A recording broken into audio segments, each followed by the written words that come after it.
welcome to another episode of Stuck in My Mind podcast. I am your host, Wize, and I'm actually not in my studio that I'm usually in. I'm on location at my sister's house, but I'm excited. Let me just get my next guest on the show, Paul Zolman. Hello. Hey, Wise, how are you today? I'm doing well. How you doing today, Paul? Doing great. Pleasure to be on your show. Thank you so much. I'm excited. I'm excited. Give me 1 second. Hold on. Silence my phone. I should have cut that off before.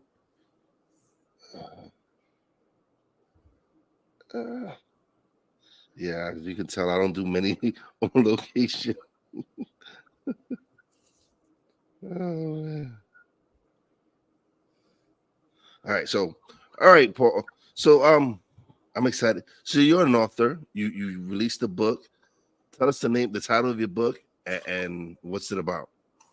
It's called The Role of Love. It's about using the principles of the five love languages, but in just a slightly different way. It's a way that you can use those principles to actually learn all five love languages. Wise, I've met several people that know of the love languages, but they might be able to maybe name one or two or three. Rarely do I find anyone that can name all five just off the top of their head. Well, I was kind of like that person, and I didn't want to be that person. I want to say, well, I want to know them all. And so what I did was I created a cube here. It's got the love languages on it. I created the artwork. So this one is a hand holding an hourglass representing time. Now I've got a hand holding a platter that represents service. Two hands put together, creating a heart with a little conversation fly out like you see in the comic strip. But it's just that the heart is talking. Those are the words. Two hands together, that's touch. And then the last one is a hand holding a gift. Five love languages. There's six sides on the die. I created the sixth side to be surprise me. Just a hand holding a question mark. And so there's just two instructions. Wise. You roll the die every day. That's the love language you practice giving away all day that day. Just that. Okay. Oh. So so your book offers a powerful journey from a childhood filled with abuse to a life steeped in love. Can you share that pivotal moment that inspired the transformation for you? Absolutely. The backstory is that, I was raised in an abusive childhood. I'm number 10 of 11 children, but I have a grandfather that had 19 children. So my father was kind of toning it down. He only had 11 children. I've toned it down. It's kind of a generational thing. Wise, I toned it down. I only have 8 children. And wow. Only 8, but my children are only having 3. I don't get this, Wise. What's up with that? I want more grandchildren, and I'm sure my grandfather was just really happy to have 19 children and now all the grandchildren. If he was still around, he'd be playing with them, but it'd be fun. My father was just 10 years old when this grandfather passed away. So you have 19 children that are basically abandoned. 10 years old, my father's, it would be 1932. He was born in 1922. He's right in the middle of a Great Depression. So there's economic stress. There's all these stresses that we hit a lot of stresses in our life, but they had these stresses at that time. And I don't know how they managed through it, except my father only went a couple more years to school. After 8th grade, he graduated from 8th grade and he was done. Didn't ever attend school anymore. And he met my mother. My mother was a high school graduate, never went to college at all. So that's kind of, I think that education plays a big key role in families that there's the abuse happening. I think that the more education there is in that family, the better off those children are going to be, the better off the whole family is going to be for the family relations. That's one thing. But I came out of that childhood still having a lot of residual anger left over. And what would happen, Wise, was I found that I'd be annoyed. I was stacking these annoyances until I couldn't take it anymore. It's like the straw that broke the camel's back. And then I'd have a flash or I'd just blow up. And then it'd go back down. And then somebody else would annoy me. I rarely was annoyed by something I did. And it was such a funny thing to say that, but it's always somebody else that's doing the annoying. And it's one time wise, I was annoyed at myself so badly that I didn't talk to myself for 3 days. Okay. Yeah. Anyway, I found out that this was just problematic. It was problematic to be annoyed, and then suddenly flash. You didn't know when the flash was going to come, but something was going to come. Sometimes it would be in public. Sometimes it'd be at the family, but sometimes it'd definitely be a flash at some point in time. When it happened in public, it was like someone at the swimming pool that just they had to go to the bathroom, and all of a sudden everybody's out of the pool, and everybody was out of the room or away from me when that happened. It's like my family denied. I don't know that guy. I mean, it was just all this was happening during that time period. I didn't like that awkwardness. I did not like it happening at the family. So I decided from this angry background, I decided I don't want to be angry anymore. I don't want to be angry. And So what? it's a I'm sorry. double negative. Go ahead. So what compelled you to search for a better life and transform this? Like what did you do personally so you could stop being angry? What I did personally actually is all part of the story here. But what I did was I made a decision that, well, I'm responsible for my own actions. And it was like age 35, I realized that, because I'm blaming my father all the way up to that time. Until we take until we take our own responsibility, there's nothing we can do to change. So I realized that if I've got somebody to blame, it's their fault. I don't have to do anything. It's their fault.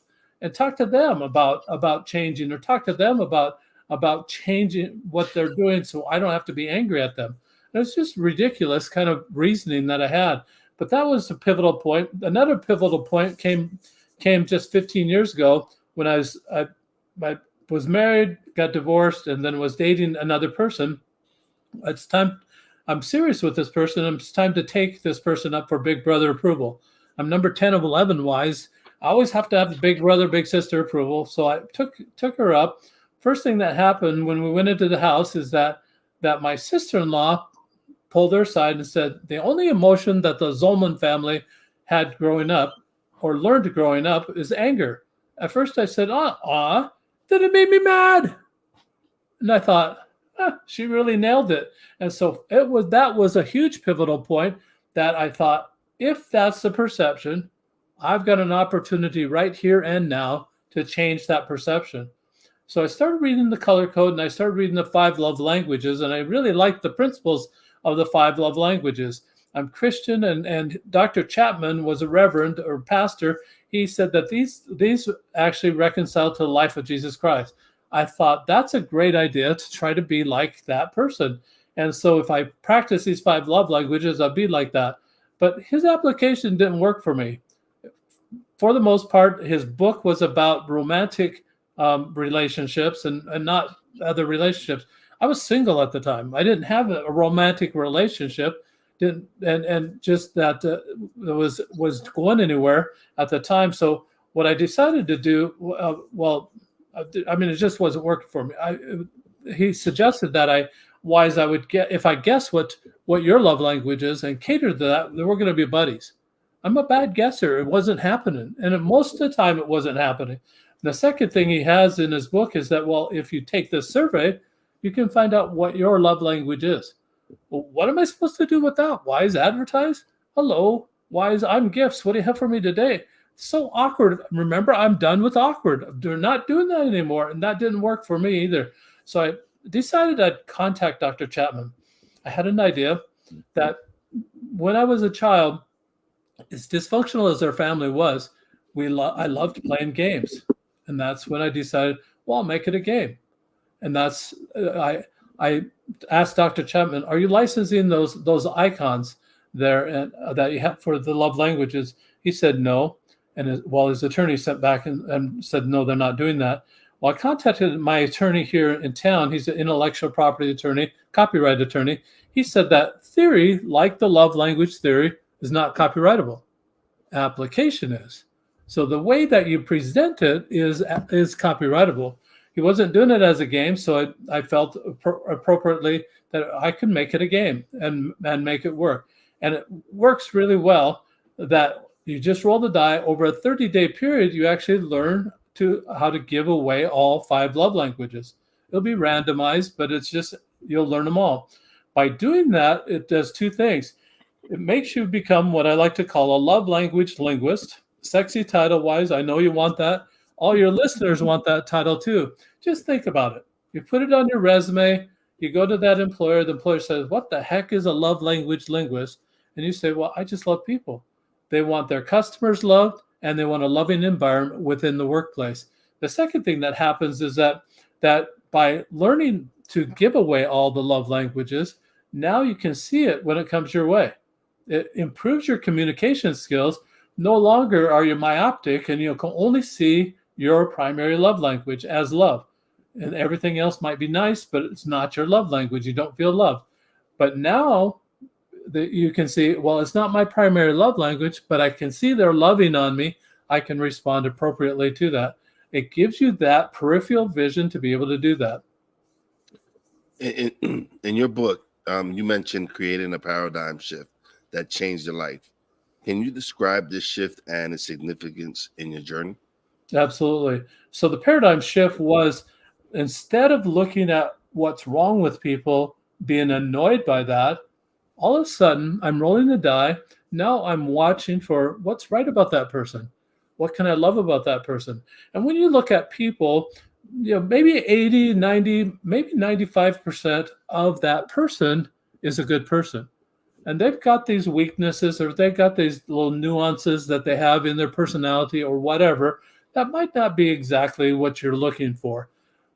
We focus on those. We focus on the minority portion of each one of us because intrinsically, I think we're all really, really good people. Most people are.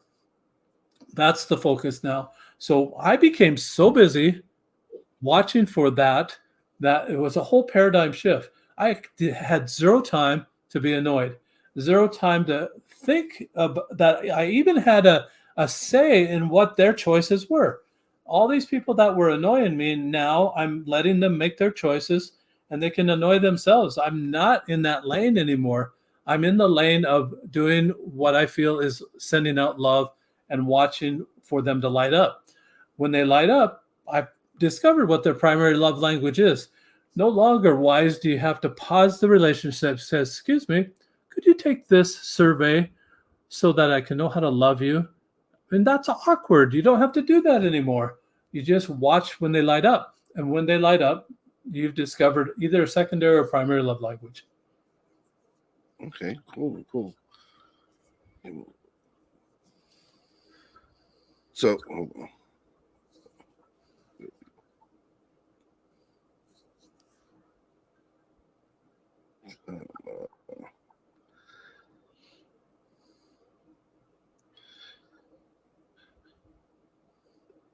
okay, so what did the role of unconditional love play in your transformation? How did you discover that power of love in its purest form? That's a great question, Wise, and I appreciate that. That unconditional love just to me means that it doesn't matter who you are, it doesn't matter what you look like, it doesn't matter anything about that. It just matters that you are a person and that you can be loved.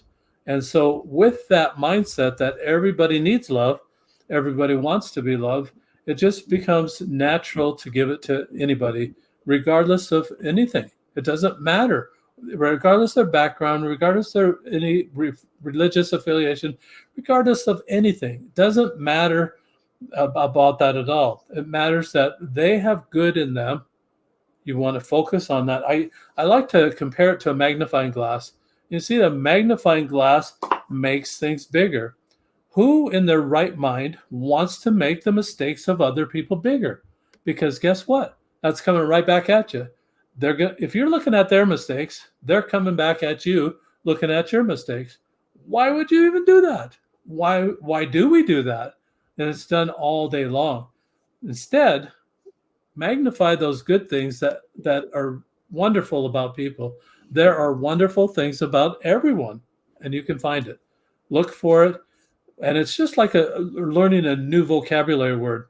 Once you learn that word, it seems like, well, I've never heard it before. The next day you hear it 5 times. The next day maybe you hear it 10 times, and it's all around you, but you just were not able to hear it before. The same thing with love, that as we send these things out, that maybe those people have never heard that before. Maybe they've never been complimented in that way before. We're trying to help them see something really good about them that we see. And as we see it and express it, it's gonna help lift them up, help them have a better day. And with that better day, they're going to spread that around to their circles of influence. That's the whole idea. That's unconditional. Doesn't matter. Can you share some examples of how you learn to love everyone and find goodness in every individual, regardless of the circumstances? And just like I mentioned, I like when you go to a store. I mean, the clerks doing the best they can to try to make it fast, and some clerks are just super fast. I would compliment that. I say, "How did you ever get to be so fast at this? And how long have you been doing it?" And it just buoys them up. And somebody noticed. Somebody is watching. Somebody's watching for good things that you're doing.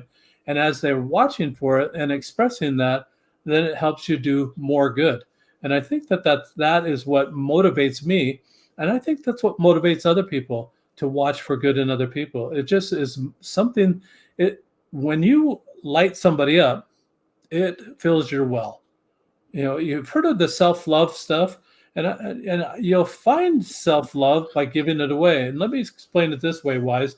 There's a song long ago in The Sound of Music, which is a classic. Then Rolf is singing to one of the Von Trapp sisters, and she's up on the second floor. He's on the ground. He's singing this song.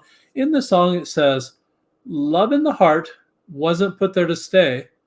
Love isn't love till it's given away." So it's great lyrics from Rodgers and Hammerstein as they wrote the score for that. Excellent, but it applies today. Absolutely applies today. That the more we give away, the more self-love we'll feel, and we'll fill our own wells. So how has your personal transformation impacted your relationships with your family, friends, and other loved ones? Good question. That's a really great question. My wife doesn't really roll the die, but she likes to guess what I roll by what I'm doing for the day. So she really kind of participates in that way, just kind of watching me and the observation. I think it's interesting. I play pickleball at 6 o'clock every morning, every day, for 5 days a week.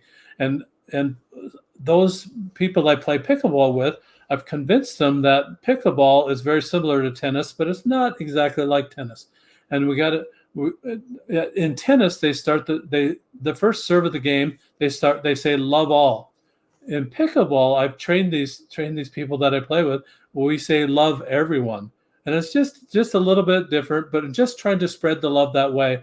They know that I'm trying to help them have a better day, and it's just kind of fun. Once points are scored, though, it's game on. I mean, it's no more love. So in your journey from anger to love, were there particular spiritual or philosophical teachings that guided you? Like I said, the Dr. Chapman is really the one that identified that the love language is actually reconciled to the life of Jesus Christ. Let's just go through that. He had the gifts of the Spirit. He touched eyes so that people could see. He touched ears so that people could hear. And when Mary came after it was resurrected, came to the tomb, and he was not in the tomb, and he appeared there, she thought he was the gardener. He had to say, after she recognized him, he had to say, "Touch me not." So we know that from that negative experience, actually, maybe she was coming in for the hug or something like that. That touch was an integral part of his ministry. We have the scriptures. We love his words. He spent time with people. He sat with the woman at the well. I mean, it just took time to talk to people. and obviously he served people. So all those five love languages really reconcile to the life of Jesus Christ. And I think that as far as people that I would admire that use the love languages, this he would be definitely the one of all of us. And it really is, it kind of distills down to the point why is that these are stair steps. This is your basic foundation of love. The higher laws of love, Jesus also practiced. The higher law of forgiveness, the higher law of compassion, the higher law of empathy, the higher law of sympathy, mercy. All those are higher laws of love. But we can even get to those higher laws of love if you're just mean to a person, mean to a person, mean to a person. How are you ever going to get forgiveness? It would be stacking, just as I was stacking those annoyances and becoming angry. You need to stack these kindnesses to get and stair step yourself to those higher laws of love. That's how you're going to get to that forgiveness. So, what advice would you offer to individuals who are seeking to break free from the cycle of anger or negativity and embrace a more loving perspective on life? Great question, Wise. I only know what worked with me, and this worked fabulous with me because by rolling the die, what it did for me is make an intention for the day. It gave purpose to the day. I chose to intentionally love, and you'll notice on the die there are actually no words at all. All it is pictures. And if I say the word elephant, you're not seeing in your mind ELEPHNT. You're seeing the elephant. You're seeing that, and that's something that we wanted to stick to you, and it's stuck to me. So just by rolling the die, just by the whole idea of watching for what's right about people and what can you love about them in that particular genre that you roll for that day, that's going to be transformative. It's 180 degrees to look the other way where you were looking before and saying, what's wrong with that person? Don't even go down that critical path. If you focus on this is going to be a whole paradigm shift. It's not going to take very long. For me to develop the habit was just a 30-day time period. 30 days, and it almost erased all that anger that was pent up from my childhood. 30 days. That was so simple. Wow. And I don't want to even oversimplify it, but think of it when Moses was in the wilderness and he held up the staff and it had the head of a snake on the staff. If people would look, the golden staff, if people, all they had to do was look, just look. They said, oh, that's too simple. That's never going to heal me. If people have that attitude, obviously they're not going to make any progress. They're blaming something else. They're deciding already. They're making a judgment, which really is not their judgment. Without even trying it, they're making a judgment. Well, that's not going to help. I'm telling you, it's so simple. Rolling the die is so simple. Setting that tone for the day is so simple. People will bypass it. But if they'll do it, they'll feel the transformation. So how do you approach situations where love and compassion may be challenged, and what strategies help you maintain your commitment to love for everyone? That's a great question. I think there are always tests, and there's a picture right behind me, and I like this picture because it's a sunrise at a lake locally where I live, and I was there at dawn, and I realized there was a time in my life that I didn't have this epiphany, but this sunrise at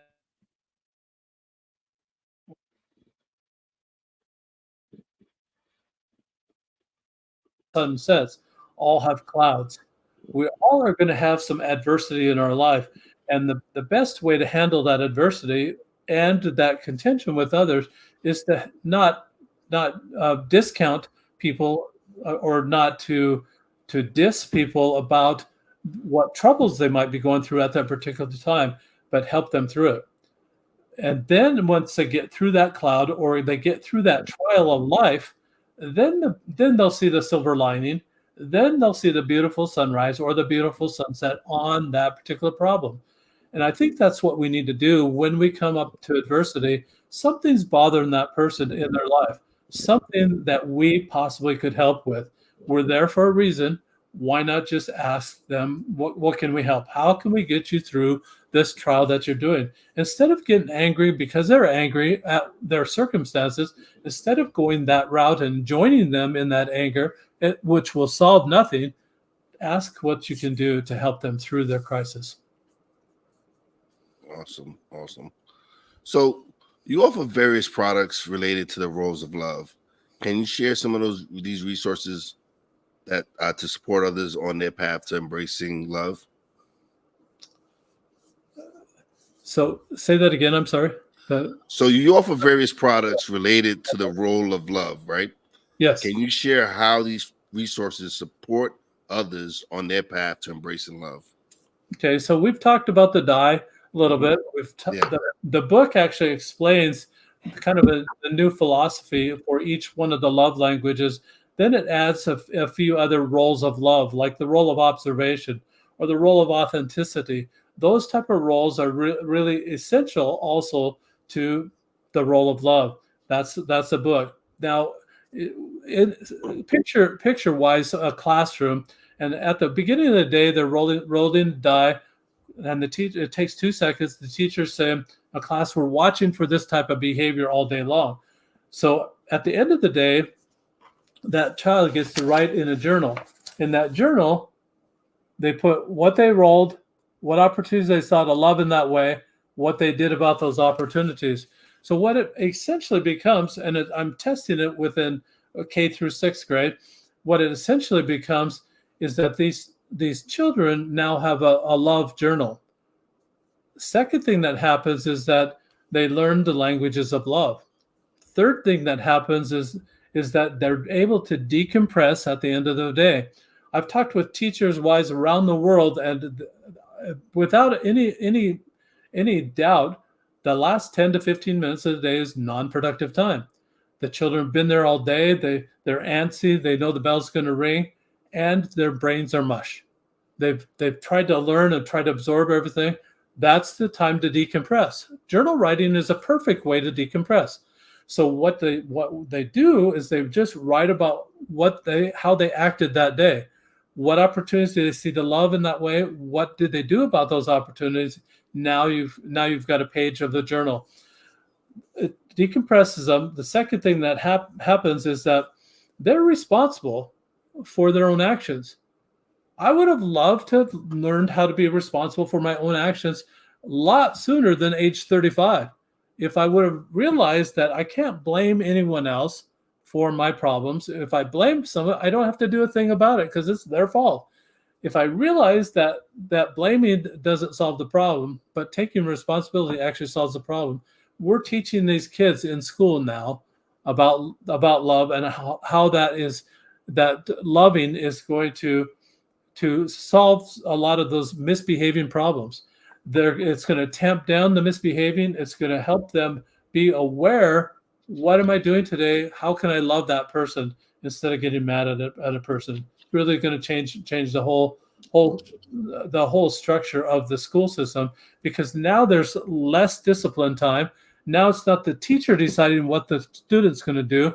It's not the principal deciding what the student's going to do. It's the student deciding what they're going to do, taking responsibility for their own actions. Awesome. So what is your vision for the impact of the role of love on individuals and communities, and what future projects or initiatives are you planning to further this vision? Well, I think we talked a little bit. It's a great question, Wise. Thank you.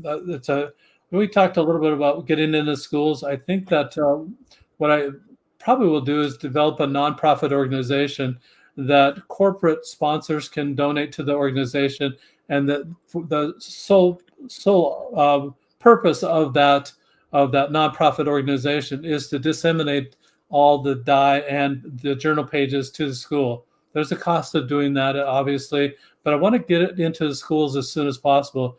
Just think about it. If we teach them in the K through 6, hopefully they've got that good foundation of love. What real love is, we're not talking about sexuality. We're not talking about Intimacy is one of those higher levels of love. We're not talking about that at all. Build the basic foundation in those early years, then junior high and high school, and throughout their life, hopefully they'll take that. They'll have a greater understanding. We're trying to create more understanding, not separate people. We're not trying to separate people by thinking that they have a different idea. Not doing that at all. We're trying to develop is a better communication system. That's being able to see, how do you like to be loved? How do I like to be loved? We can work together. Awesome, amazing. This has been great, man. I've been having this. You shared a lot of information. I so for me, in 2008, I lost my wife in a car accident, and I was angry with the world. I was angry with everything, and it just seemed to like just one tragedy after another, and so it got to the point one day where I was like, I can no longer be angry. It was just something inside of me was telling me this isn't for you. This isn't your path. And when I finally decided to let go of the anger and realize that everything that had happened wasn't my fault. It wasn't something I had control over. Like there's certain things like you mentioned, you controlled things in your life. Those are things that I was angry about that I had no control over. And when I finally realized that and decided to stop being angry and shifted more to how you say focusing on being happy and things started changing. The like things started falling into place when I decided to truly start being myself, stop being angry, start really focusing on being happy. Yeah. Wow. I'm sorry for your loss. That's rough to do. And absolutely, you're on the right path. Wise. It's very important that we realize what we do have control over. We have control over sending out love, and we have control over responding when it comes our way. But when it comes to the decisions of other people, we don't have any control over their life. Stop being annoyed at it. Stop being angry about it. Just let them make their decisions. Sometimes you have to ask the question, you really doing that? And just look at them a little cross-eyed and say, that's not for me. I'm focused. This is what I'm going to do. And this may, and then you can ask, may I make a suggestion? And you can offer suggestions if they provide permission. But there's got to be those little boundary lines that quit telling them what to do. Quit telling other people what to do. And I think that causes them to be angry, and it might cause us to be a little bit annoyed at what they're doing too. And we just can't even go down that route. Stay in your lane. But thank you, Paul. This has been wonderful. But now you get the solo screen. You get to plug away, let everybody know where they can find the die, the book, everything. Then it's your time to plug away. Great. Thank you so much. Oh, sorry, hold on. I did it. Sorry about that. I muted you by mistake. Hold on. This is the one I meant. There you go. There you go. Thank you, Wise. So you can find the book and the die and the journal all at rolloflove.com. If you type in, you can get the bundle. The bundle is just $29.99 right now, a whole lot less than even one session of therapy. If you like listening to this podcast and listening to books, the Audible is available, but it's only available on Amazon. So when you go to Amazon, instead of typing in Roll of Love, you're going to get love this, love that, love a million things. It'll be a needle in the haystack trying to find it. Just type in the name Paul Zolman, Zolman. Type that in. You'll be able to go down to it and be able to purchase that Audible version of the book and download that. Awesome, amazing. Everything will be in the description of the show. I will definitely put the website, everything where they can, the Amazon link. Thank you for being a guest. I greatly appreciate it. Thank you. Wise. It's been my pleasure. Sorry for a little bit of the hiccups and all that. I greatly appreciate your patience. You're all good. But anytime when you have anything else coming out, you are more than welcome. I love having return guests back on. This doesn't have to be a first and last time on the show. You're always welcome back. Great. Thank you so much. When I do roll out that nonprofit organization, Oh yeah. When you roll out the nonprofit, hit me up so we could get you on the show and you can promote it and you can talk about it and you can talk about the mission for it and everything. I'll be glad to do that. Thank you. Thank you again. Oh, Appreciate thank you, thank you. But don't leave just yet. Let me close out the show, it. Sure. and we'll chat a little bit off the air. But thank you once again for being a guest. It's been my pleasure. I'm definitely gonna check out the book, and I'm gonna get the die so I can roll it with my wife and see how it goes. Yeah. Enjoy that. All right. Let me close out the show. I'll be right back. All right, everybody. Thank you, everyone, for tuning in. I greatly appreciate it. Sorry, I'm on location. It's not the best quality, but I will make it up. I'm gonna have him back on when he starts his nonprofit, so I'm excited for that. But let's start out with the shout out. Shout out to my Real Wise fam, Poppy J, Brandy J. Greatly love you guys and appreciate you guys. Big shout out to the boss lady. Love you, miss you. Can't wait for you to come back home. And as always, a big shout out to all the essential workers out there. God bless y'all. Be safe. You know how your boy Wise does it. Peace out.